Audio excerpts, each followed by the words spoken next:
आप सबका स्वागत है आपके अपने यूट्यूब चैनल फार्मा एमसीक्यू में। अवोडोपोइस कंटेन डैश ग्रेन्स, ठीक है। तो मैंने आपको एपोथेकेरी सिस्टम और अवोडोपोइस सिस्टम के बारे में बताया था। तो जो अवोडोपोइस सिस्टम है उसमें कह रहे 1 आउंस जो है उसमें कितने ग्रेन्स होते हैं, 436.7, 435.7, 480.2 या 437.5, ठीक है। तो इसका जो है आंसर हो जाएगा ऑप्शन डी हो जाएगा, 437.5 ग्रेन्स होते हैं 1 आउंस। अवोडोपोइस की बात हो रही है, अवोडोपोइस सिस्टम की बात हो रही है। ओके, तो आपका आंसर ऑप्शन डी हो गया। देखिए अवोडोपोइस सिस्टम जो होता है इसमें जो है स्टैंडर्ड यूनिट वेइंग के लिए जो है वो पाउंड होती है। अभी आपके एग्जाम में पूछा भी गया ये क्वेश्चन। ओके, तो अवोडोपोइस सिस्टम में जो पाउंड है स्टैंडर्ड यूनिट ऑफ वेइंग के लिए, और 1 आउंस में 437.5 ग्रेन्स होते हैं अवोडोपोइस सिस्टम में। और जो आपका एपोथेकेरी सिस्टम होता है जिसको ट्रॉय सिस्टम भी कहते हैं, apothecary system is also known as troy system. तो इसमें जो स्टैंडर्ड यूनिट है वो ग्रेन होती है। ओके, एपोथेकेरी सिस्टम में। और इसमें 1 स्क्रैपल में मैंने आपको 20 ग्रेन बताया था, हाफ स्क्रैपल में 10 ग्रेन हो जाएगा, है ना। 1 स्क्रैपल में 20 है तो हाफ स्क्रैपल में कितना हो गया, 10 ग्रेन। 1 ड्रैकम में 60 ग्रेन, 1 आउंस में 480 ग्रेन्स होता है, 1 पाउंड में 5760 ग्रेन्स होता है इसमें। नेक्स्ट क्वेश्चन है हमारा, isoelectric point of type B gelatin derived from alkali treated precursor is, ठीक है। तो जो आप कैप्सूल्स में जो कैप्सूल की शेल होती है जिलेटिन की बनी होती है ना। तो जिलेटिन में जो टाइप ए जिलेटिन होता है, टाइप बी जिलेटिन होता है। ओके, तो जिलेटिन जो है बी जो है टाइप बी जिलेटिन है, तो उसका आइसोइलेक्ट्रिक पीएच जो आप लोगों से पूछा हुआ है, देखिए पीएच 7.2, पीएच 6.5, 9 या 4.7। तो टाइप बी के लिए आपका पीएच होता है ऑप्शन डी 4.7 हो जाएगा। पीएच कितना हो जाएगा, 4.7। और अगर आपसे पूछते कि टाइप ए जिलेटिन के लिए, है ना, टाइप ए के लिए पीएच आइसोइलेक्ट्रिक पीएच पूछेंगे तो कितना हो जाएगा, पीएच 9 हो जाएगा, ध्यान रखना है। नेक्स्ट क्वेश्चन है, which of the following is a water soluble lubricant. तो वाटर सोल्यूबल लुब्रिकेंट कौन सा है, मैग्नीशियम स्टीयरेट है, पॉलीथिलीन ग्लाइकोल है, मिनरल एसिड है, स्टीयरिक एसिड। तो वाटर सोल्यूबल है ना, उसमें आपके पॉलीथिलीन ग्लाइकोल्स आते हैं, PEG polyethylene glycols. Okay, next question है, which is an example of absorption base. तो मैंने आपको ऑइंटमेंट के बेस बताए थे, है ना, हाइड्रोकार्बन बेस, एब्जॉर्प्शन बेस भी उसमें आया था। तो एब्जॉर्प्शन बेस में कौन सा आता है, मैक्रोगोल होता है, coconut oil, PEG polyethylene glycol, या फिर दिया है वूल फैट। तो एब्जॉर्प्शन बेस में हमने कौन कौन से देखे थे, वूल फैट देखा था, तो आपका आंसर ऑप्शन डी हो जाएगा वूल फैट। ओके, बाकी इसमें एब्जॉर्प्शन बेस में वूल फैट आता है, हाइड्रस वूल फैट भी आता है, वूल अल्कोहल आता है, बीजवैक्स आता है। Next, non ionic surfactant vesicles are termed as, liposomes है, ट्रांसफेरोसोम्स है, इथोसोम्स है, नियोसोम्स। तो non ionic surfactant vesicles are termed as, इनको क्या कहेंगे, niosomes. Answer is option 4। Next है, कोक्लियर मैग्नम का मतलब बताना है, 1 tumbler full, 1 desert spoon full, 1 tea spoon full है, 1 टेबल स्पून फुल। तो कोक्लियर मैग्नम जो होता है इसका मतलब होता है option D 1 table spoon full होता है, तो कोक्लियर मैग्नम। ओके, देखिए कोक्लियर मैग्नम बोल दीजिए, कोक्लियर एम्पलम बोल दीजिए, कोक्लियर मैक्सिमम बोल दीजिए, इन तीनों का मतलब होता है 1 table spoon full. Cochleare medium होता है 1 डेजर्ट स्पून फुल, और कोक्लियर मिनिमम होता है 1 tea spoon full. Okay, next, which is the process use to kill pathogenic bacteria in milk without affecting it nutrition value, ठीक है। देखिए which is the कौन सी प्रोसेस है यूज करेंगे पैथोजेनिक बैक्टीरिया, मिल्क में जो पैथोजेनिक बैक्टीरिया को किल करने के लिए। देखिए पाश्चराइजेशन, ऑटोक्लेविंग, रेडिएशन स्टरलाइजेशन या गैस स्टरलाइजेशन। देखिए जो आपका इसके लिए मिल्क के लिए आपका पाश्चराइजेशन यूज करते हैं ना, ऑप्शन आपका ए बिल्कुल राइट हो जाएगा। Next, which of the following is an example of a natural emulsifying agent from animal source, ठीक है। तो आपका इमल्सिफाइंग एजेंट्स का भी एक आपको टेबल आपकी बुक में मिला है, अगर आपके पास सूटिक्स की RM मेहता की बुक है तो उसमें बहुत ही अच्छा टेबल दिया हुआ है। तो उसमें ना इमल्सिफाइंग एजेंट्स को आप पढ़ लेना, बहुत ही इंपॉर्टेंट है, इसके ऊपर ना क्वेश्चन बनते हैं। तो कौन से इमल्सिफाइंग एजेंट्स है जो एनिमल सोर्स से ऑब्टेन होते हैं। देखिए जिलेटिन दिया है, पैक्टिन दिया है, अकेशिया दिया है, या कोंड्रस दिया है। तो इसका आंसर आपका जिलेटिन हो जाएगा। जिलेटिन ऐसा इमल्सिफाइंग एजेंट है जो एनिमल सोर्स से ऑब्टेन होता है। Answer is option A. देखिए नेचुरल इमल्सिफाइंग एजेंट्स जो एक तो आपकी है वेजिटेबल सोर्स से ऑब्टेन होते हैं और एक एनिमल सोर्स से, ठीक है। और भी इसकी कैटेगरी होती है, मैंने सिर्फ यहाँ पे 2 लिखी है। ओके, तो वेजिटेबल, बाकी इसमें सिंथेटिक में आते हैं वो सारे, ठीक है। तो देखिए इसमें वेजिटेबल सोर्स से ऑब्टेन होती है, इसमें गम अकेशिया है, ट्रेगाकैंथ है, अगार अगार होता है पैक्टिन, स्टार्च और आइरिस मोस जिसको कॉन्ट्रास्ट भी कहते हैं। ये सारे नेचुरल इमल्सिफाइंग एजेंट्स हैं जो आपके वेजिटेबल सोर्स से ऑब्टेन होते हैं। और जो नेचुरल इमल्सिफाइंग एजेंट्स जो ऑब्टेन होती है एनिमल सोर्स से, जिसमें आपका वूल फैट आता है, एग योक आता है, जिलेटिन जो आपको ऑप्शन में मिला था, है ना। नेक्स्ट क्वेश्चन क्या है, HLB वैल्यू ऑफ सर्फेक्टेंट। तो HLB वैल्यू जो है इसके ऊपर क्वेश्चन है। HLB मतलब हाइड्रोफिलिक, इसका फुल फॉर्म भी पूछ लेते हैं। हाइड्रोफिलिक लिपोफिलिक बैलेंस होता है। क्या होता है, हाइड्रोफिलिक लिपोफिलिक, ध्यान रखना, हाइड्रोफिलिक लिपोफिलिक बैलेंस होता है HLB वैल्यू। ओके तो सर्फेक्टेंट्स की HLB वैल्यू की रेंज जो है 13 to 15 जो है, देखिए HLB value of surfactant in the range of 13 to 50 has applications has, ठीक है। तो आपको इसकी टेबल भी पढ़नी है HLB वैल्यू की, ठीक है। तो ये HLB स्केल जो है किसने दिया था, ग्रिफिन, एक साइंटिस्ट थे ग्रिफिन, उनके द्वारा दिया गया था। ये क्वेश्चन भी एग्जाम में आया हुआ है। ओके तो देखिए जो HLB वैल्यू 13 to 15 किसके, डिटर्जेंट्स की होती है, इमल्सिफाइंग एजेंट्स की होती है, वेटिंग एजेंट्स की, एंटी फॉर्मिंग एजेंट्स की, ठीक है। तो 13 to 15 जो होती है आपकी किसकी होती है, डिटर्जेंट्स की होती है। ऑप्शन आपका ए बिल्कुल राइट हो जाएगा। ओके देखिए HLB स्केल का जो ये HLB वैल्यू का इसमें टेबल मैंने इंक्लूड करा हुआ है, देख लीजिए आप इसको। ओके देखिए एक तरफ आपको सर्फेक्टेंट्स लिखे हुए, एक तरफ आपको HLB वैल्यूज लिखी हुई है। एंटी फॉर्मिंग एजेंट्स की HLB वैल्यू कितनी होती है, 1 to 3 होती है। फॉर्मिंग एजेंट्स की HLB वैल्यू कितनी होती है, 8 होती है। Water in oil emulsifying agents की HLB वैल्यू होती है 3 to 6 होती है। और oil in water emulsifying agents की HLB वैल्यू होती है 8 to 16 होती है। वेटिंग एजेंट्स की बहुत बार एग्जाम में क्वेश्चन आ गया, 7 to 9 आपका वेटिंग एजेंट्स है, बहुत बार आ गया। डिटर्जेंट्स की 13 to 15 होते हैं। सोल्यूबलाइजिंग एजेंट्स की HLB वैल्यू कितनी होती है, 16 to 18 होती है। ओके तो ये सारी रेंज आपको याद होनी चाहिए। एग्जाम में कुछ भी आपसे पूछ सकते हैं, अभी आपको डिटर्जेंट पूछा हुआ था, वेटिंग एजेंट्स भी आ सकता है, oil in water emulsifying agents कुछ भी पूछ सकते हैं। नहीं तो Latin term use for at bed time, at bed time पहले भी रिपीट हो चुका, बहुत इंपॉर्टेंट है। देखिए अल्टरनेस ओरिज है, हैक नोक्टे है, ओरा या ओरा सोमनी, ओरा सोमनी होता है एट बैड टाइम, ऑप्शन आपका डी राइट हो जाएगा। ओके बाकी अल्टरनेस ओरिज होता है एवरी 2 hour। नेक्स्ट है first pharmacy council of India was constituted इन। तो फर्स्ट PCI का कॉन्स्टिट्यूशन कब हुआ, देखिए फार्मेसी एक्ट जो है वो मैंने आपको कब बताया था, देखिए फार्मेसी अपना जो फार्मेसी एक्ट है वो तो 1948 में आया, और जो फर्स्ट PCI का कॉन्स्टिट्यूशन हुआ वो 1949 में हुआ, 1 साल बाद हुआ। ओके तो आपका जो ऑप्शन 3 हो जाएगा 1949। ओके नेक्स्ट क्वेश्चन क्या है, what is the minimum area which is required to start a retail drug store. बहुत ज़्यादा most of the repeated question है। अभी जो आपके एम्स के एग्जाम हो रहे थे ना उनमें तो बहुत ही ये क्वेश्चन बहुत बार रिपीट हुआ। देखिए minimum area required to start a retail drug store पूछे, या फिर पूछे minimum area which is required to start a wholesale drug store, दोनों के लिए आपका कितना होगा ऑप्शन देखिए, 50 square metre, 10 square metre, 100 square metre, 30 square metre. ये 10 स्क्वायर मीटर हो जाएगा, ठीक है। देखिए अगर पूछे मतलब कि रिटेल ड्रग स्टोर के पूछा तो 10 हो गया, अगर पूछेंगे होलसेल के तो भी 10, लेकिन कंबाइन मतलब कि रिटेल और होलसेल दोनों के लिए हो तो 15 स्क्वायर मीटर याद रखना आपने, कि बहुत से बच्चों को इसमें कंफ्यूजन हो रहा था। ओके नेक्स्ट क्वेश्चन क्या है, poison act was passed in the year. तो एक्ट उनके ईयर बहुत इंपॉर्टेंट है, मैंने वीडियो अपलोड करा भी हुआ है। ओके तो पॉइजन एक्ट कब पास हुआ, 1919 या 1954, 1949, 1955। तो आपका ऑप्शन ए हो जाएगा 1919 में पॉइजन एक्ट पास हुआ था। नेक्स्ट है form used for licence to sell, stock और एग्जिबिट फॉर सेल और distribute by retail drug specified in schedule C1।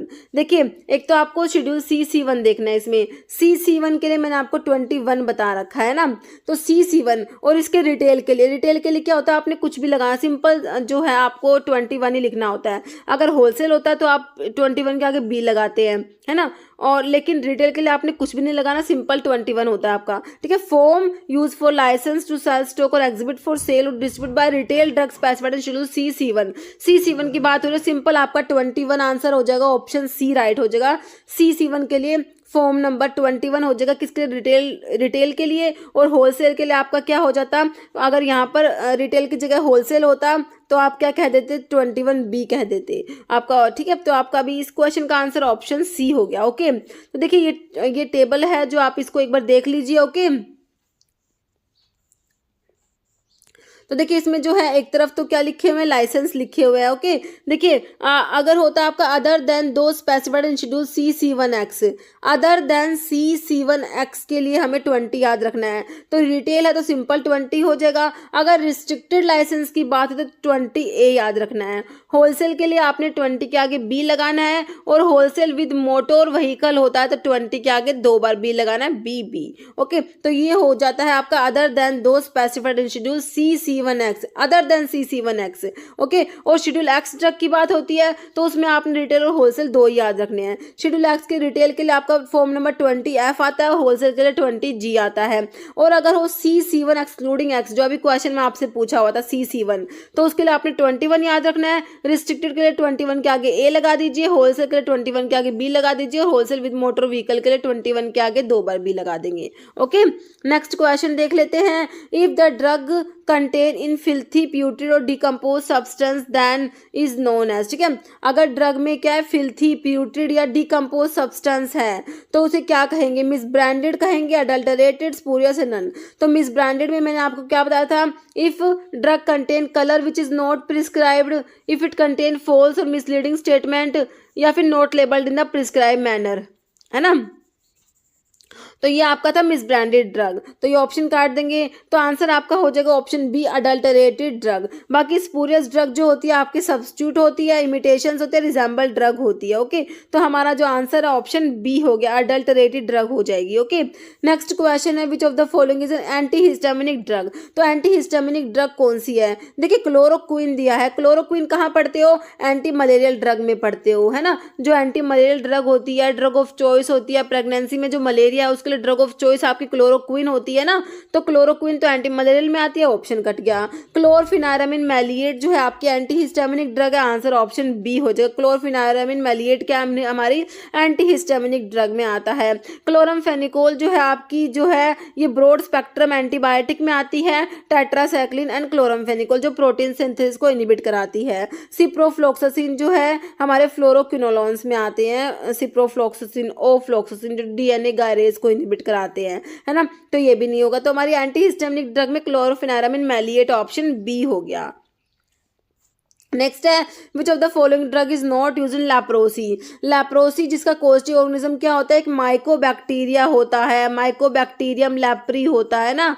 तो ये क्या है, एक माइकोबैक्टीरिया है, माइकोबैक्टीरियम लैप्री। लैप्रोसी को हैंसन डिजीज भी कहते हैं, हैंसन डिजीज, है ना।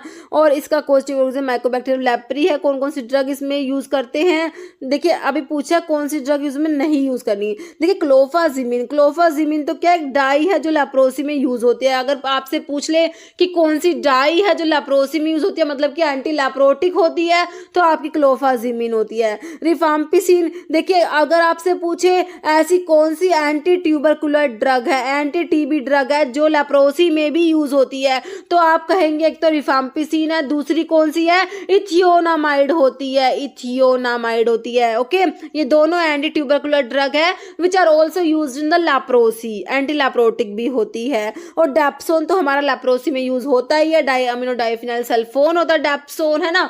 तो ये तीनों यूज होती है। तो नोट में क्या आ जाएगा आपका, लिवामिजोल आ जाएगा, लिवामिजोल, टेट्रामिजोल जो आपके एंथलमेंटिक्स में आप लोग पढ़ते हैं, है ना। तो ऑप्शन डी राइट हो जाएगा हमारा। ओके, नेक्स्ट है, identify the beta lactam antibiotic. तो बीटा लैक्टम एंटीबायोटिक में मैंने आपको कौन कौन सी बता रखी है, पेनिसिलिन बता रखी है ना। पेनिसिलिन होती है, सिफालोस्पोरिन होती है, और कौन सी होती है, कार्बापिनम्स होती है, मोनोबैक्टम्स होती है। ये हमारे बीटा लैक्टम एंटीबायोटिक्स में आते हैं। स्ट्रिप्टोमाइसिन दे रखा है जो आपके एमिनोग्लाइकोसाइड्स में आती है। स्ट्रिप्टोमाइसिन किस में आती है, एमिनोग्लाइकोसाइड्स में हमारी स्ट्रिप्टोमाइसिन आती है। क्लोरमफेनिकोल मैंने अभी आपको बताया, ब्रॉड स्पेक्ट्रम एंटीबायोटिक में टेट्रासाइक्लिन क्लोरमफेनिकोल बता दी, है ना। तो बचा क्या ऑप्शन, पेनिसिलिन। पेनिसिलिन क्या होती है, हमारी बीटा लैक्टम एंटीबायोटिक में आती है, इसमें बीटा लैक्टम रिंग प्रेजेंट होता है। Answer is option D, penicillin जो सेलवॉल पे एक्ट करती है, सेलवॉल के सिंथेसिस को इनहिबिट करा देती है। ओके, देखिए बीटा लैक्टम एंटीबायोटिक में पेनिसिलिन, सिफालोस्पोरिन, मोनोबैक्टम्स और कार्बापिनम्स। कार्बापिनम्स में आपकी इमीपिनम, मीरोपिनम, फेरोपिनम आता है। ठीक है, कार्बापिनम्स जो होते हैं इसमें इमीपिनम आता है, मीरोपिनम और फेरोपिनम आता है। नेक्स्ट है tetracycline act by inhibition of protein synthesis by binding with. देखिए टेट्रासाइक्लिन जो आपकी ब्रॉड स्पेक्ट्रम एंटीबायोटिक में आती है टेट्रासाइक्लिन, तो इसका जो काम है कैसे काम करती है, प्रोटीन सिंथेसिस को इनिबिट कराती है। क्या कराती है, इनिबिशन ऑफ प्रोटीन सिंथेसिस, तो इनिबिट कराती है। तो किससे बाइंड होती है, देखिए एसिटाइल कोएंजाइम में 30S ribosomal subunit 50S ribosomal subunit cell wall. देखिए सेल वॉल पे तो आपकी एक्ट करती नहीं है ये, है ना, क्या कराती है, प्रोटीन सिंथेसिस को इनिबिट कराती है। सेल वॉल पे तो हमारे जैसे पेनिसिलिन हो गई, है ना, सिफेलोस्पोरिन्स हो गई, वैनकोमाइसिन होगी, बेसिट्रासिन होगी, साइक्लोसीरिन हो गई, तो ये सेल वॉल पे एक्ट करती है। तो जो आपके टेट्रासाइक्लिन है प्रोटीन सिंथेसिस को इनिबिट कराएगी, 30S राइबोसोमल सब यूनिट से बाइंड होती है। ऑप्शन आपका बी राइट हो जाएगा 30S। तो क्लोरमफेनिकोल जो होती है ना वो 50S से बाइंड होती है, ध्यान रखना है। ओके, नेक्स्ट क्वेश्चन है WHO recommended oral rehydration solution ORS does not contain. देखिए पोटाशियम क्लोराइड दिया है, एनहाइड्रस ग्लूकोज दिया, try sodium citrate, dihydrate, sodium metabisulphite. तो इसमें क्या प्रेजेंट नहीं होता, ऑप्शन डी कहते हैं कि इसमें सोडियम बाइसल्फेट जो मेटाबाइसल्फाइट है ये प्रेजेंट नहीं है। तो जाइलोमेटाजोलिन इज यूज्ड एज, तो जाइलोमेटाजोलिन क्या है, एंटीपायरेटिक है, लोकल एनेस्थेटिक है, नेजल डिकंजेसेंट है, एस्ट्रिंजेंट है। तो ये क्या होता है, नेजल डिकंजेसेंट्स में आपका जाइलोमेटाजोलिन होता है और इसमें नेफाजोलिन भी आता है, ऑक्सीमेटाजोलिन भी आता है। तो ये जो होते हैं आपके, एक तो बात क्या है, इमिडाजोलिन कंपाउंड्स होते हैं ये, ठीक है। नेक्स्ट क्वेश्चन क्या है, therapeutic index of a drug is an indicator of. तो थेरेप्यूटिक इंडेक्स जो होता है ना वो किसको इंडिकेट करता है, एफिकेसी को, सेफ्टी को, पोटेंसी को, टॉक्सिटी को। तो ये सेफ्टी को इंडिकेट करता है। थेरेप्यूटिक इंडेक्स जो होता है, जो आप पढ़ते हो, थेरेप्यूटिक इंडेक्स होता है जो होता है ना TILE, है ना, LD50/ED50 का रेशियो होता है। ओके तो जो किसको इंडिकेट करता है, सेफ्टी को। ऑप्शन बी राइट हो जाएगा आपका। बहुत इंपॉर्टेंट थेरेप्यूटिक इंडेक्स का क्वेश्चन बहुत से एग्जाम में आया है। नेक्स्ट है identify the steroidal anti inflammatory drug. देखिए एक तो आपने पढ़े थे non steroidal anti inflammatory drugs पढ़े थे, है ना, नॉन स्टीरॉयडल, जैसे इसमें आपका डिक्लोफिनैक, एसिक्लोफिनैक, कीटोप्रोफन भी हमारा नॉन स्टीरॉयडल में आया था, इंडोमिथासिन भी आया था, है ना। तो प्रिडनिसोलोन क्या है, ये स्टीरॉयडल एंटी इन्फ्लेमेटरी एजेंट्स होता है, ध्यान रखना है। जो आपके जो एनसेड्स पढ़ते हो ना वो तो क्या non steroidal anti inflammatory agents होते हैं। अभी आपसे स्टीरॉयडल पूछा है जिसमें आपका प्रिडनिसोलोन आ जाएगा। Okay next methimazole is an example of. देखिए मैथिमाजोल होता है, कार्बिमाजोल होता है ना, कार्बिमाजोल होता है, और एक होता है प्रोपाइल थायोयूरासिल। तो ये हमारी क्या होती हैं, ये हमारी देखिए एंटी हाइपरटेंसिव ड्रग नहीं होती, एंटी हाइपरलिपिडेमिक भी नहीं होती, एंटी नियोप्लास्टिक जो मतलब कि आपकी कैंसर में जो यूज होती है, anti cancer drug, anti malignant drug जिनको बोलते हैं, ये भी नहीं होती। तो ये हमारी एंटी थायराइड ड्रग में आती है। ऑप्शन हमारा डी बिल्कुल राइट हो जाएगा। ओके नेक्स्ट है pantoprazole sodium is used as. तो ये प्राजोल वाले मैंने क्या बताए थे आपको, प्राजोल वाले क्या होते हैं, PPIs होते हैं, प्रोटोन पंप इनिबिटर होते हैं, पेंटोप्राजोल, लेंसोप्राजोल, ओमिप्राजोल, है ना। तो ये प्राजोल वाले क्या है आपके PPIs प्रोटोन पंप इनिबिटर में आते हैं। तो क्वेश्चन देखिए क्या है, क्या प्रोटोन पंप इनिबिटर बस यही पूछा हुआ है। तो देखिए AC इनिबिटर, CA इनिबिटर से कोलिनेस्ट्रेज जो है इनिबिटर। ओके तो जो है आपका पेंटोप्राजोल जो है ये प्रोटोन पंप इनिबिटर हो जाएगा। ACE इनिबिटर जो होते हैं आपके एंजियोटेंसिन कन्वर्टिंग एंजाइम इनिबिटर, जिसमें आपके प्रिल वाली ड्रग आती है, लाइक कैप्टोप्रिल, लिसिनोप्रिल, इनालाप्रिल, है ना, कैप्टोप्रिल। तो प्रिल वाले आपके क्या होते हैं, angiotensin converting enzyme inhibitor. CA मतलब कि कार्बोनिक अनहाइड्रेज होगा, है ना। तो कार्बोनिक अनहाइड्रेज इनिबिटर में जो आपके एसिटाजोलामाइड जैसे आता है, कार्बोनिक अनहाइड्रेज इनिबिटर होता है एसिटाजोलामाइड। बाकी कोलिनेस्ट्रेज इनिबिटर्स दिए हुए हैं। तो हमारा आंसर जो है पेंटोप्राजोल सोडियम जो होता है प्रोटोन पंप इनिबिटर में आता है। ऑप्शन ए राइट हो जाएगा। ओके नेक्स्ट क्वेश्चन है which of the following drug is administered as inhalation. तो इनमें से कौन सी ड्रग है इनहेलेशन से देंगे। देखिए थायोपेंटल, देखिए थायोपेंटल तो आपके जो इंट्रावीनस में आता है ना। फेनिटोइन दिया है, ये आपकी एंटी एपिलेप्टिक ड्रग होती है। बाकी डोमपेरिडोन आपके एंटी एमिटिक में आती है। तो इनहेलेशन से आपका हेलोथेन दिया जाएगा, है ना। ऑप्शन डी राइट होगा। जो आप जनरल एनेस्थेटिक्स पढ़ते हैं ना, ठीक है, आपके जनरल एनेस्थेटिक्स में आपका एक तो इनहेलेशनल एनेस्थेटिक्स होते हैं और एक इंट्रावीनस होते हैं, ठीक है। तो इनहेलेशन में आपका ये हेलोथेन आता है। ओके ऑप्शन जो है डी राइट हो जाएगा। नेक्स्ट है which of the following is anti metabolite chemotherapeutic agent. तो इनमें से कौन सी जो है एंटी मेटाबोलाइट कीमोथेरेप्यूटिक एजेंट, मतलब कि जो कैंसर वाली ड्रग ड्रग है उसके क्लासिफिकेशन से सिंपल क्वेश्चन दिया हुआ है। ओके, तो एंटी मेटाबोलाइट में कौन सा आएगा? मिटोमाइसिन दिया है, 5-फ्लोरोयूरासिल दिया, सिस्प्लेटिन। देखिए सिस्प्लेटिन तो highly emetic anti cancer drug होती है, हाईली एमिटिक होती है। ओके, और जो है साइक्लोस्पोरिन दिया है। ओके, तो जो आपका एंटी मेटाबोलाइट में आपका 5-फ्लोरोयूरासिल आ जाएगा, ऑप्शन आपका बी राइट हो जाएगा। ओके, देखिए एंटी कैंसर ड्रग का क्लासिफिकेशन थोड़ा सा मैंने इंक्लूड करा हुआ है, आप लोग इसको रिवाइज कर सकते हैं। देखिए इसमें जो है एक तो होता है drug acting directly in cells, cytotoxic drugs होती है जिसमें हमारे अल्काइलेटिंग एजेंट्स आते हैं। अल्काइलेटिंग एजेंट्स में भी हमारे एक तो नाइट्रोजन मस्टर्ड्स आते हैं, नाइट्रोजन मस्टर्ड में हमारा मिक्लोरिथामिन मस्टिन HCl आता है, साइक्लोफोस्फेमाइड, आईफोस्फेमाइड, क्लोरोविसिल और मेल्फ्लैन। ओके, ये नाइट्रोजन मस्टर्ड्स होते हैं।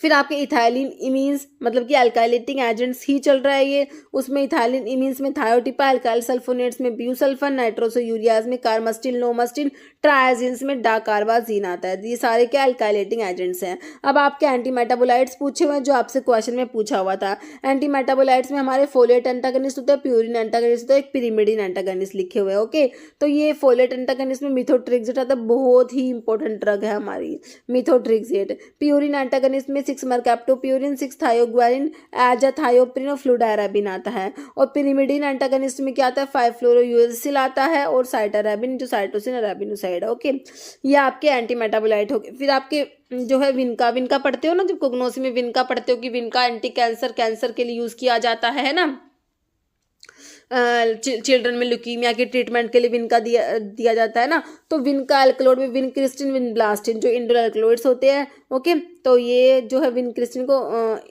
इनको विन भी लिखा हुआ है इसमें, ठीक है। विनक्रिस्टिन, विनब्लास्टिन, विनका एल्कलोइड है जो यूज होते हैं। टैक्सेंस में पैक्लेटैक्सेल, डोसीटैक्सेल आता है। एपिपोडोफाइलोटॉक्सिन्स में एटोपोसाइड आता है। कैम्प्टोथेसिन एनालॉग में टोपोटिकन, इरोटिकन। और एंटीबायोटिक्स जो होती है उसमें actinomycin D, dactinomycin, doxorubicin, डोनोरूबिसिन, रुबिडोमाइसिन, मिटोजेंट्रोन, bleomycin, मिटोमाइसिन सी, ये सारी एंटी कैंसर एंटीबायोटिक होती हैं।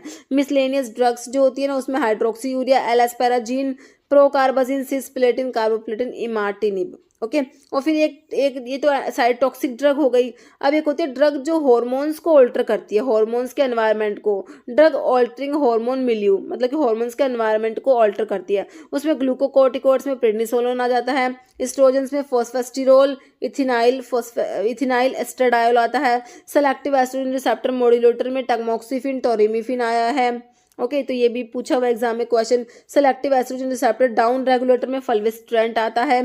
एरोमेटेज इनिबिटर बहुत बार एग्जाम में क्वेश्चन पूछ लिया। एरोमेटेज इनिबिटर कौन सा? लिट्रोजोल और नास्ट्रोजोल। एंटी एंड्रोजन में फ्लूटामाइड, बाइकैलुटामाइड। 5-अल्फा रिडक्टेज इनिबिटर भी बहुत बार एग्जाम में आ गया, जो है फिनास्टिराइड और ड्यूटास्टिराइड। एंटी एंड्रोजन में फ्लूटामाइड और बाइकैलुटामाइड है। ओके, और GnRH एनालॉग में नेफ्रेलिन, ट्रिप्टोलिन, प्रोजेस्टिन में हाइड्रोक्सी प्रोजेस्टिरोन आ जाएगा। ओके, ये सारी हमारी क्या है एंटी कैंसर ड्रग का थोड़ा सा क्लासिफिकेशन मैंने आपको रिवाइज कराया। Let's select the non catecholamine from the following. तो नॉन कैटेकोलामिन कौन सा है? देखिए कैटेकोलामिन जो आपके एंडोजीनस कैटेकोलामिन, मैंने आपको कौन कौन सी ड्रग बताई थी, बताइए। एंडोजीनस कैटेकोलामिन में हमारा आता है एड्रेनेलिन आता है, नोर एड्रेनलिन आता है, और क्या आता है? डोपामिन आता है। तो ये हमारे क्या है? एंडोजीनस कैटेकोलामिन होते हैं। देखिए एपिनेफ्रिन जो आपका एड्रेनलिन होता है ना, नोर एड्रेनलिन मतलब कि नोर एपिनेफ्रिन। ओके, आइसोप्रिनालिन दिया है और हिस्टामिन दिया है, ठीक है। तो देखिए एंडोजीनस कैटेकोलामिन में तो हमारा एड्रेनलिन, नोर एड्रेनलिन, डोपामिन आता है। देखिए आइसोप्रिनालिन में भी ये भी कैटेकोलामिन है, ठीक है। तो नॉन कैटेकोलामिन में हमारा ऑप्शन डी हिस्टामिन आ जाएगा, ऑप्शन डी राइट हो जाएगा। नेक्स्ट है पिरिमिडोन इज, तो पिरिमिडोन किस में आता है? जो आपकी एंटी एपिलेप्टिक ड्रग होती है ना उसमें आपका पिरिमिडोन आता है। देखिए एंटीटसिस दिया, एंटी हाइपरटेंसिस, एंटीबायोटिक्स, एंटी कन्वल्सेंट या एंटी एपिलेप्टिक एक ही बात होती है, तो ऑप्शन आपका डी हो जाएगा। एंटी कन्वल्सेंट्स ड्रग में आपका जो है पिरिमिडोन आता है। ओके, देखिए एक बार एंटी एपिलेप्टिक ड्रग का क्लासिफिकेशन देख लीजिए। बार्बिचुरेट्स में फिनोबार्बिटोन आता है। डीऑक्सी बार्बिचुरेट्स जो आपको दिया हुआ है पिरिमिडोन ऑप्शन में दिया हुआ था ना, डीऑक्सी बार्बिचुरेट होता है ये। ओके, हार्डेंटोइन में मैं आपको हमेशा फेनेटोइन के बारे में बताती हूँ कि हार्डेंटोइन डेरिवेटिव होता है, फोस्फेनेटोइन भी है इसमें। इम्यूनोस्टिल्बिन्स में कार्बामाजिपिन आता है, ऑक्स कार्बाजिपिन आता है। सक्सिनिमाइड में इथोसक्सीमाइड आता है। एलिफेटिक कार्बोक्सिलिक एसिड डेरिवेटिव्स में वोल्प्रोइक एसिड एंड डाइवाल्प्रोइक्स, ठीक है। बेंजोडायाजेपिन्स में क्लोनाजिपाम, डायजिपाम, लोराजिपाम, क्लोबाजाम। फिनाइल ट्रायाजीन्स में लैमोट्रिगिन आता है। साइक्लिक गाबा एनालॉग में गाबापेंटिन। न्यूअर ड्रग में आपकी विगाबेट्रिन, टियागेबिन, टोपिरामिड, जोनिसमाइड, लिवटिरासिटाम। तो ये सारी आपकी एंटी एपिलेप्टिक ड्रग्स है। नेक्स्ट है आइडेंटिफाई द कोक्स-2 इनिबिटर। देखिए कोक्स-2 इनिबिटर में मतलब कि आपके कोक्सिब आपने याद रखना है। देखिए डिक्लोफिनैक दिया है, वेल्डिकोक्सिब दिया, एंडोमिथासिन दिया, मॉर्फिन दिया है। कोक्स-2 में कोक्सिब वाली ड्रग आते हैं। कौन सी है कोक्सिब वाली? आपको वेल्डिकोक्सिब दी हुई है ना, ऑप्शन आपका बी राइट हो जाएगा। नेक्स्ट है अर्जीनिया मैरिटीमा इज यूज्ड एज। देखिए परगेटिव है, कार्डियोटोनिक है, कार्मिनेटिव है, एंटी इन्फेक्टिव है। देखिए अर्जीनिया मैरिटीमा जो स्क्वील पढ़ते हो ना आप लोग, स्क्वील में एक तो इंडियन स्क्वील होती है, यूरोपियन स्क्वील होती है। यूरोपियन स्क्वील जो होती है ना वो आपकी अर्जिना मैरिटीमा होती है। ओके, इंडियन स्कूल तो अर्जिना इंडिका होती है, यूरोपियन स्कूल अर्जिना मैरिटीमा होती है। तो इस स्कूल की फैमिली तो हमें पता ही है लिलिएसी होती है ना। तो आपका जो स्कूल क्या होती है? कार्डियोटोनिक होती है आपके, ऑप्शन आपका बी राइट हो जाएगा। ओके, नेक्स्ट क्वेश्चन है Keller Kiliani test is use to detect. तो किलर किलियानी टेस्ट किसके लिए होता है? Digitoxigenin, digitoxose, digoxigenin, gitoxigenin. तो ये देखिए डिजिटॉक्सोज जो है उसके लिए किलर किलियानी टेस्ट होता है हमारा। Okay, next question as per the morphological classification of natural drug quassia belong to which part of plant. तो क्वेशिया कौन सा पार्ट क्वेशिया का यूज होता है? देखिए फ्रूट है, सीड है, वुड है या लीव्स। तो ये आपकी ऑप्शन सी हो जाएगा, वुड यूज होता है क्वेशिया का। ओके, देखिए क्वेशिया जो है इसका सिनोनिम क्या होता है? Bitter would. इसका सिनोनिम में ही पता लग रहा है कि क्या है, वुड है। इसका सोर्स है dried stem wood of picrasma excelsa और family simaroubaceae. Okay, next question है as per the taxonomical classification of natural drug colchicum belongs to family. Colchicum की फैमिली आप लोगों से पूछी है। कॉल्चिकम जो है आपका एमिनो एल्कलॉइड्स में कॉल्चिकम आता है। ओके, कॉल्चिकम ऑट्यूमनेल इसका सोर्स होता है। लिलिएसी इसकी फैमिली होती है। कॉल्चिकम की फैमिली क्या होती है? देखिए ग्रामिनी दिया है, रूटेसी, लिलिएसी, सोलानेसी। तो कॉल्चिकम की फैमिली क्या होती है? लिलिएसी जो है हमारे कॉल्चिकम की फैमिली होती है। इसमें कॉल्चिसिन प्रेजेंट होता है। कॉल्चिकम में क्या है? कॉल्चिसिन प्रेजेंट होता है। और कॉल्चिसिन जो होता है ये आपका गाउट में, एक्यूट गाउट में यूज किया जाता है। नेक्स्ट है balsam of tolu contain what % of free cinnamic acid? 50 to 60, 2 to 3, 12 to 15 या 30 to 40। तो 12 to 15% जो फ्री सिनेमिक एसिड प्रेजेंट होता है किसमें? बाल्सम ऑफ टोलू में। Answer is option C. Okay, देखिए बाल्सम ऑफ टोलू जो है इसका सोर्स है myroxylon balsamum, family is leguminosae. Balsam of tolu जो है इसमें 12 to 16% free cinnamic acid present होता है, about 8% of free benzoic acid. And balsam of tolu जो एज ए एक्सपेक्टोरेंट यूज किया जाता है। जब मैंने आपको एक्सपेक्टोरेंट बताए थे उसमें आप बताया था वस्का, बाल्सम ऑफ टोलू है ना, ये सब आपके एक्सपेक्टोरेंट होते हैं। Next, which of the following is a method of adulterating the drug. Drug या अडल्ट्रेशन के कौन से मेथड है? देखिए रिप्लेसमेंट बाय एग्जॉस्टेड ड्रग, मतलब कि जो एग्जॉस्टेड ड्रग है जिसमें कि कोई भी वोलेटाइल ऑयल प्रेजेंट ही नहीं है ना, कोई भी केमिकल कॉन्स्टिट्यूएंट प्रेजेंट नहीं है, उसे रिप्लेस कर देंगे। या फिर substitution by artificially manufactured substance, या बोथ या नन। देखिए दोनों ही अडल्ट्रेशन के मेथड है, तो हमारा ऑप्शन सी बोथ हो जाएगा। नेक्स्ट है as per the pharmacological classification of natural drug which of the following pair of pharmacological action drug is correct. कौन सा पेयर करेक्ट है? देखिए एक तरफ तो जैसे कार्मिनेटिव कोरिएंडर मतलब कि यूज लिखा हुआ है ड्रग का कि जो कोरिएंडर है एज अ कार्मिनेटिव यूज होता है, डिजिटालिस का कार्डियोटोनिक। तो बताना है आपको दोनों सही है या फिर एक भी सही नहीं है। देखिए कोरिएंडर जो धनिया होता है, कोरिएंडरम सटाइवम मेलिफेरस फ्रूट है धनिया, है ना, तो ये कार्मिनेटिव होता है, बिल्कुल सही लिखा हुआ है। ओके, कोरिएंडर जो है धनिया की बात हो रही है, कोरिएंडरम सटाइवम। और इसमें ना डी लिनालूल भी इसी में प्रेजेंट है। डी लिनालूल जो होता है 90% तक प्रेजेंट होता है। ओके, डिजिटालिस जो आपके कार्डियोग्लाइकोसाइड्स में आता है। तो ये जैसे हमने देखा स्क्वील कार्डियोटोनिक होती है, ऐसे डिजिटालिस भी हमारा कार्डियोटोनिक होता है। तो दोनों सही लिखे हुए, तो आपका आंसर क्या हो जाएगा? ऑप्शन सी हो जाएगा, बोथ। ओके, नेक्स्ट क्वेश्चन क्या? In the context of carminative and gastrointestinal regulators which statement is correct regarding coriander. Coriander धनिया की बात हो रही है, जो अभी मैंने बताया आपका कोरिएंडरम सटाइवम अम्बेलिफेरी फैमिली होती है।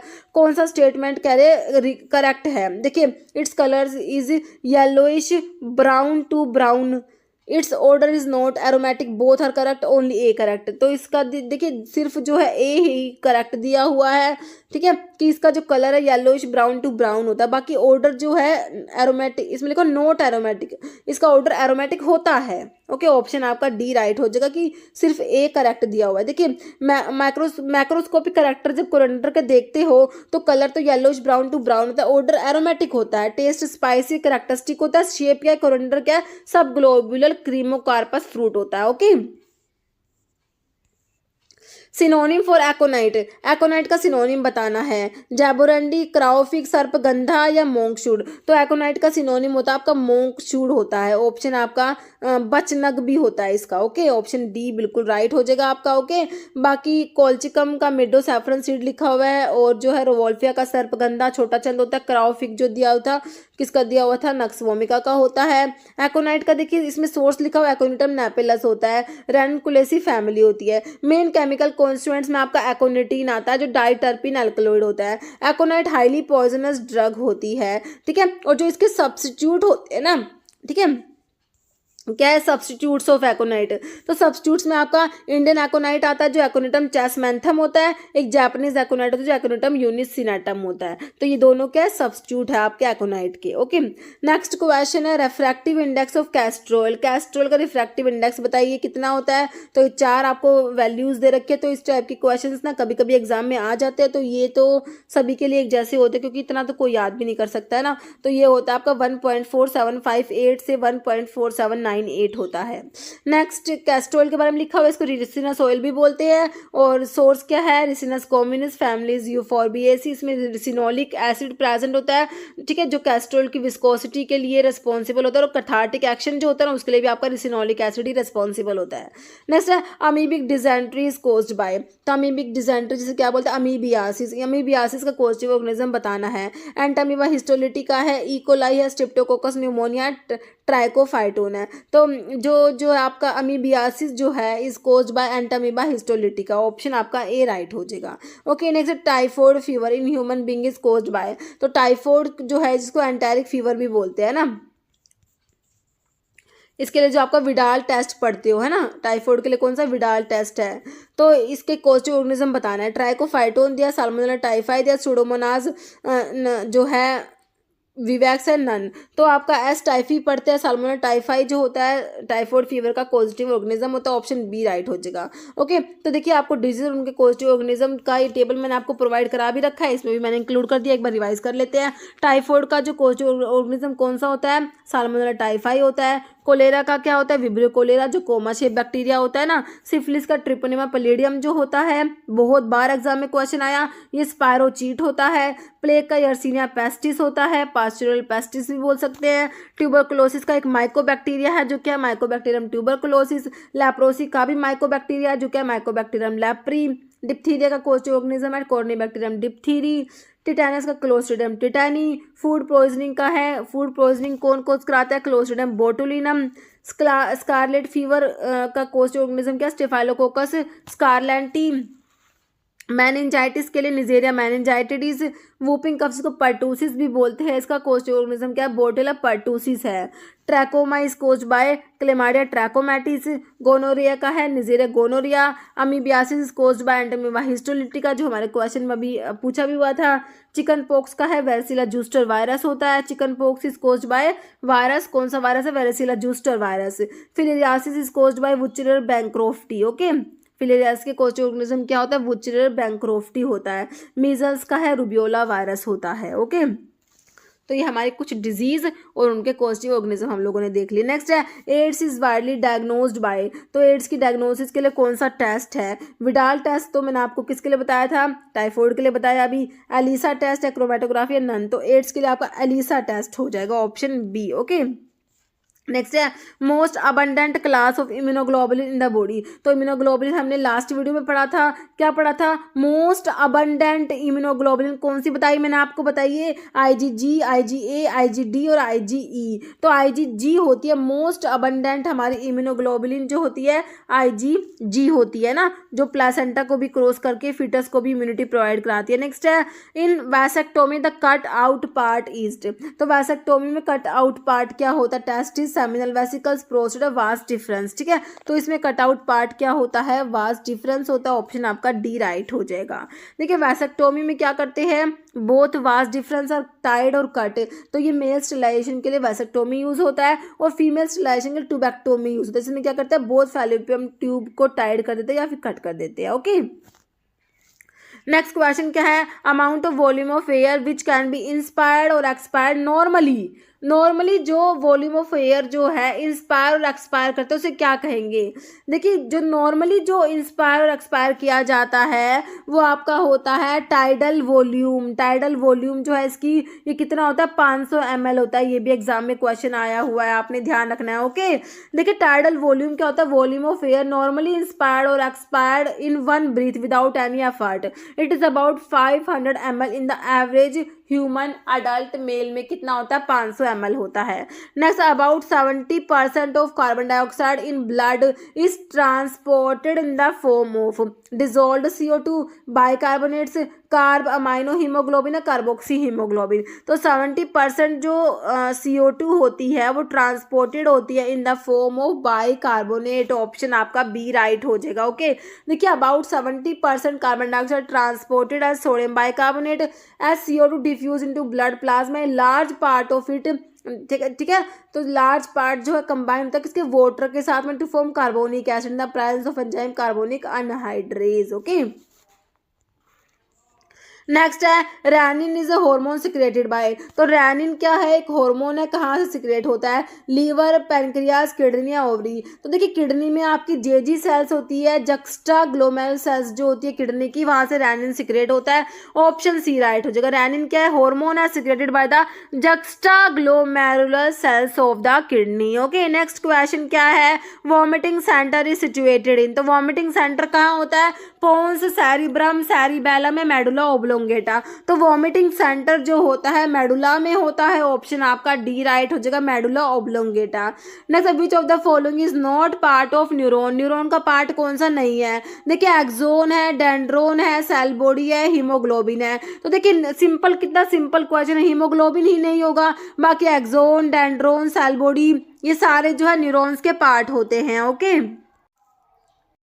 लेकिन जो है हमारा इसका नेक्स्ट देखिए क्वेश्चन, इसका नेक्स्ट क्वेश्चन है channel of distribution does not include which of the following. तो चैनल ऑफ डिस्ट्रीब्यूशन में जो है क्या इंक्लूड नहीं है, देखिए होलसेलर्स है, ट्रांसपोर्ट एजेंसीज है, रिटेलर्स या प्रोड्यूसर्स, ठीक है। तो चैनल ऑफ डिस्ट्रीब्यूशन में कौन सा इन्वॉल्व नहीं है, ट्रांसपोर्ट एजेंसीज इन्वॉल्व नहीं होती। ऑप्शन बी राइट हो जाएगा। Next, which of the following the simplest form of business organisation. देखिए कॉर्पोरेशन है, प्रोप्राइटरशिप है, प्राइवेट लिमिटेड है, पब्लिक लिमिटेड। तो सिंपलेस्ट फॉर्म आपका ऑप्शन बी हो जाएगा, प्रोप्राइटरशिप। ओके, नेक्स्ट है जेनेटिक इंडस्ट्री कवर। तो जेनेटिक इंडस्ट्री में क्या आता है, ऑयल एक्सप्लोरेशन आता है, कॉस्मेटिक आता है, कैटल ब्रीडिंग है, माइनिंग। तो जेनेटिक इंडस्ट्री में कैटल ब्रीडिंग आ जाएगा। ऑप्शन आपका सी राइट हो जाएगा। ओके, नेक्स्ट टेंजिबल और intangible accounts are refer to as. तो टेंजिबल और इनटेंजिबल अकाउंट्स जो होते हैं इन्हें क्या कहेंगे, पर्सनल अकाउंट। तो पर्सनल अकाउंट जो कोई पर्सन से रिलेटेड होते हैं वो होते हैं ना। परमानेंट अकाउंट है, टेम्परेरी अकाउंट है, रियल अकाउंट। तो ये आपके रियल अकाउंट में आ जाता है टेंजिबल और इनटेंजिबल अकाउंट्स जो होते हैं। ओके, देखिए जो आपके जो अकाउंट्स का क्लासिफिकेशन जो आप देखते हैं तो आंसर तो हमारा ऑप्शन 4 हो गया, रियल अकाउंट। देखिए क्लासिफिकेशन जो देखते हैं उसमें पर्सनल अकाउंट आता है, रियल अकाउंट आता है, नॉमिनल अकाउंट। तो पर्सनल में हमने क्या देखा, टेंजिबल और इंटेंजिबल अकाउंट। तो ये आपके रियल अकाउंट में आते हैं। रियल अकाउंट में आपके टेंजिबल और इंटेंजिबल आगे। ओके, बाकी पर्सनल, रियल और नॉमिनल 3 टाइप के होते हैं। तो देखिए एक बार थोड़ा सा देख लीजिए, पर्सनल में क्या होता है, दीज अकाउंट टाइप जो पर्सन से रिलेटेड होते हैं, ठीक है। तो दीज पर्सन, ये नेचुरल पर्सन, जैसे हम लोग हैं, जैसे किसी का नाम है राज, किसी का भी नाम राम ले लीजिए, ठीक है। तो मतलब कोई पर्सन है, या फिर ये आर्टिफिशियल भी हो सकते हैं। दिस पर्सन कैन ऑल्सो भी आर्टिफिशियल पर्सन, लाइक कोई फर्म का नाम है, पार्टनरशिप फर्म है, कंपनी है, ये सब हो सकते हैं। ओके, बाकी रियल अकाउंट है, रियल अकाउंट में हमने टेंजिबल और इंटेंजिबल देखे। रियल अकाउंट्स टाइप्स ये होते हैं, इसमें क्या होता है, रिलेटेड टू असेट और properties. They are further classified as tangible और इंटेंजिबल। टेंजिबल जिनको हम छू सकते हैं, इंटेंजिबल जो मतलब कि जिनको हम छू नहीं सकते। टेंजिबल में क्या है, this include asset that have physical physical existence जिनका होता है, जिनको हम टच कर सकते हैं, तो जैसे बिल्डिंग हो गया, कैश हो गया, स्टेशनरी इन्वेंट्री हो गया। इनटेंजिबल में आपको जो जिनको आप टच नहीं कर सकते, these assets do not have physical existence and can not be touched, however these can be measured in term of money and have value. जैसे गुडविल हो गया, पेटेंट हो गया, कॉपीराइट हो गया और ट्रेडमार्क हो गया। ओके, बाकी एक आपका आता है नॉमिनल अकाउंट। नॉमिनल अकाउंट होते हैं this account type are related to the income और गेन्स एंड एक्सपेंसेस और लॉस। ठीक है, तो इनकम और एक्सपेंसेस जो है ये आपका नॉमिनल अकाउंट में आएगा। ओके, नेक्स्ट क्वेश्चन का training programme conducted for newly recruited employ is known as. Advancement programme है, इंडक्शन प्रोग्राम, रोटेशन या मॉक प्रोग्राम। तो ये आपके इंडक्शन प्रोग्राम होते हैं ना, ऑप्शन आपका बी राइट हो जाएगा। तो PTC pharmacy and therapeutic committee की बात हो रही है। PTC plays important role in, देखिए ड्रग की सेफ्टी में रोल है इसका, एडवर्स ड्रग रिएक्शन की मॉनिटरिंग में, इमरजेंसी ड्रग लिस्ट या ऑल, देखिए सभी में ही रोल है इसका, ऑप्शन डी आपका ऑल राइट हो जाएगा। नेक्स्ट है following statement of unit dose system are correct. देखिए यूनिट डोज डिस्पेंसिंग सिस्टम जो होता है, यूनिट डोज सिस्टम, उसकी बातें लिखी हुई, कौन सी बात सही है बताइए। देखिए patient are charged only for those medications which are consumed by him. तो यूनिट डोज डिस्पेंसिंग सिस्टम में यही होता है कि जो भी मेडिसिन लेते हैं उसी का चार्ज देना होता है। Patients are charged only for those medications which are consumed by him. Okay, next, it reduces the medication error since the pharmacist checks a copy of physician's original order. It avoids wastage of drug. Less space is required as compared to bulky floor stock. It allows the nurse more time for direct patient care. या फिर all, देखिए सारी बातें unit dose dispensing system की सही लिखी हुई है, तो आपका आंसर क्या हो जाएगा, ऑप्शन जो है लास्ट वाला एफ हो जाएगा, ऑल। ओके, नेक्स्ट है which of the following is not mechanical antidote. तो इनमें से मैकेनिकल एंटीडोट कौन सा नहीं है, एग है, फैट एंड ऑयल्स है, चारकोल है, ईडीटीए। तो मैकेनिकल में नहीं आता, कौन सा, ईडीटीए नहीं आएगा, ऑप्शन डी आपका राइट हो जाएगा, है ना। मैकेनिकल एंटीडोट क्या कराते हैं, prevent the absorption of poisons के एब्जॉर्प्शन को प्रिवेंट कराते हैं, जैसे इसमें आपका चारकोल होता है ना, कैओलिन होता है। जैसे advice given to the patient taking diazepam, किसी पेशेंट्स को डायजेपाम दे रहे तो उसको क्या एडवाइस देनी है, यूरिन कलर में चेंज, तो यूरिन का कलर डायजेपाम से चेंज नहीं होता। जब आप रिफाम्पिन किसी पेशेंट्स को देते हैं तो बोलते हैं बात, है ना। ड्रग में कोज ड्राउजीनेस, कॉन्स्टिपेशन में अगर do not take on empty stomach, तो जो ड्राउजीनेस कोज करा देती है, ये ऑप्शन आपका बी राइट हो जाएगा, ड्रग में कोज ड्राउजीनेस। नेक्स्ट क्वेश्चन है which one of the following is not included in the in patient service. तो इन पेशेंट सर्विस में जो इंक्लूड नहीं है, देखिए issue system, complete floor stock system, individual prescription order system या यूनिट डोज डिस्पेंसिंग सिस्टम। तो note पूछा है तो इन पेशेंट सर्विस में आपका इशू सिस्टम नहीं आता, बाकी जो ये कंप्लीट फ्लोर स्टॉक सिस्टम आता है, इंडिविजुअल प्रिस्क्रिप्शन ऑर्डर सिस्टम आएगा, यूनिट डोज डिस्पेंसिंग सिस्टम आता है। ओके, देखिए patients that is admitted in the ward, उन्हें इन पेशेंट्स कहते हैं। Different methods of drug distribution system to in patients, in patients के लिए जो मेथड ऑफ ड्रग डिस्ट्रीब्यूशन कौन कौन से होते हैं, इंडिविजुअल प्रिस्क्रिप्शन ऑर्डर सिस्टम आता है, यूनिट डोज डिस्पेंसिंग सिस्टम आता है, कंप्लीट फ्लो स्टॉक सिस्टम आता है। नेक्स्ट है a gas use for fumigation, sulphur dioxide, oxygen, ethylene, nitrogen oxide. तो फ्यूमिगेशन के लिए आपका सल्फर डाइऑक्साइड यूज होता है। नेक्स्ट क्वेश्चन है one among the following substances use in the limit test for heavy metals. Heavy metals के limit test में use करेंगे किसका, हाइड्रोजन पेरोक्साइड का, हाइड्रोजन सल्फाइड या थायोग्लाइकोलिक एसिड। तो limit test of heavy metals के लिए हाइड्रोजन सल्फाइड का यूज करेंगे, ऑप्शन आपका बी जो है 2 राइट हो जाएगा। जैसे आयोडीन टिंचर कंटेन, तो आयोडीन टिंचर के बारे में लिखा हुआ है, इसमें मतलब कि कितना आयोडीन है कितना सोडियम आयोडाइड है ये आपने बताना है। आयोडीन टिंचर की बात हो रही है। ओके, ऑप्शन देख लीजिए, 2% जो है वेट पर वॉल्यूम आयोडीन का और 2.4% वेट पर वॉल्यूम सोडियम आयोडाइड का। तो बस आपको परसेंट याद होना चाहिए। देखिए 10% इतना ज़्यादा तो नहीं होगा, है ना, इन दोनों में 5 दे रखा है। तो आपका जो आयोडीन टिंचर जो वीक सॉल्यूशन ऑफ आयोडीन होता है ना, तो ऑप्शन ए हो जाएगा, 2% वेट पर वॉल्यूम आयोडीन होता है और 2.4% वेट पर वॉल्यूम सोडियम आयोडाइड होता है, किसमें, आयोडीन टिंचर में। ओके, ऑप्शन आपका ए राइट हो जाएगा। ओके, बाकी लुगोल सोल्यूशन जो होता है ना, एक्वस आयोडीन सोल्यूशन, उसमें 5% वेट पर वॉल्यूम आयोडीन होता है, 10% वेट पर वॉल्यूम सोडियम आयोडाइड होता है। लुगोल सोल्यूशन बहुत इंपॉर्टेंट है, लुगोल सोल्यूशन, और इसको एक्वस आयोडीन सोल्यूशन भी बोलते हैं। बहुत ही ज़्यादा बार रिपीट हुआ इसका क्वेश्चन।